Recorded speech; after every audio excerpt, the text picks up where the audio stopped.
السلام علیکم، پاک وائس اسٹوریز میں آپ سب کا خوش آمدید۔ تو چلتے ہیں قسط نمبر 39 کی طرف۔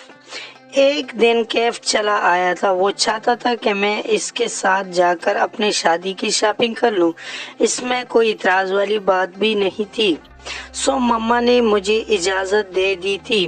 تقریباً 3 دن تک شاپنگ کا سلسلہ چلتا رہا تھا، اگرچہ شاپنگ بھی میں نے نہ ہونے کے برابر کی تھی۔ ایک تو مروت میں کافی ہلکے پھلکے اور کم قیمت کے کپڑے لیے تھے، دوسرے مجھے ویسی بھی بھاری لباس سے الجھن ہوتی تھی۔ اور جب لہنگے کی باری آئی تو کیف نے مجھ سے پوچھا لہنگا کیسا ہونا چاہیے؟ لہنگا نہیں تو پھر میں کچھ اور لوں گی۔ میں نے باری برکم لہنگے دیکھ کر ایک ہلکا سا نفیس کام والا شلوار قمیض پسند کر لیا تھا۔ شاکنگ پنک لے لو، ایبک کو یہ کلر پسند ہے۔ کیف نے مجھے سرخ رنگ انتخاب کرتے دیکھ کر فوراً کہا تھا، حالانکہ سرخ رنگ کو میں اپنا لکی کلر سمجھتی تھی، یہ رنگ میرا پسندیدہ تھا، مگر اس کے باوجود میں نے ایبک کی پسند کو اولویت دی تھی۔ شاپنگ کے دوران یوسما ہمارے ساتھ رہی تھی۔ یوسما کیف کے کزن اور منگیتر تھی، اور جس طرح کیف اس پر دل کھول کر خرچ کر رہا تھا، مجھے اندازہ ہو چکا تھا کہ کیف یوسما سے بے انتہا محبت کرتا ہے۔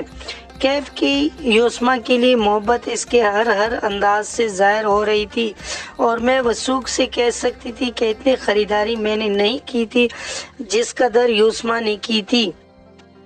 مہنگے ترین کپڑے اور سونے کے زیورات، اس کے علاوہ بھی نہ جانے کیا کچھ، میرا سامان کیف نے میرے حوالے کر دیا تھا، اور یوسما پوری گاڑی اپنی چیزوں سے بھر کر جہنم چلی گئی۔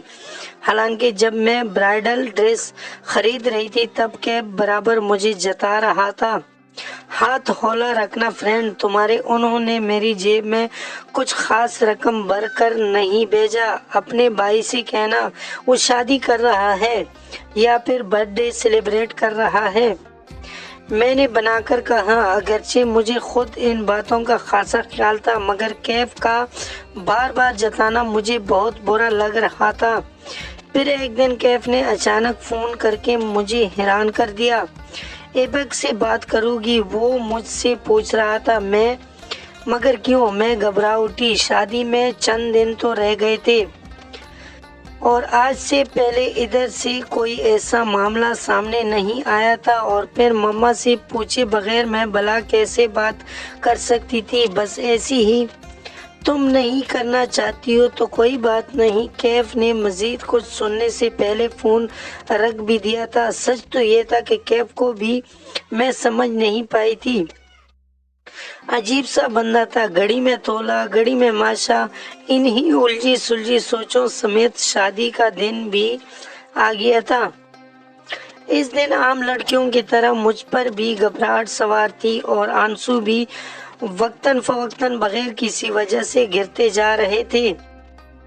مما اور بڑی مما میرے سامنے خود کو بشاش رکھنے کی کوشش کر رہی تھی، مگر یہ کوشش کبھی کبھی ناکام ہو جاتی تھی۔ پورا گھر مہمانوں سے بھرا ہوا تھا۔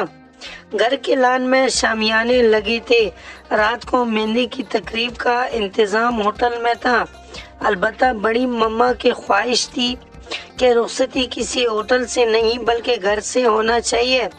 نکاح سے کچھ دیر پہلے میں نے عجیب سی دبی سرگوشیاں سنی تھی، اور کچھ دیر بعد کھل کر بات سامنے آ گئی۔ کیف نے مما سے بڑے واضح لفظوں میں کہا تھا، آنٹی جی آپ نکاح نامے میں حق مہر کے طور پر ایبک سے کچھ بھی لکھوا لیں، سائی کے تحفظ کے طور پر بیٹا اس کی کیا ضرورت ہے؟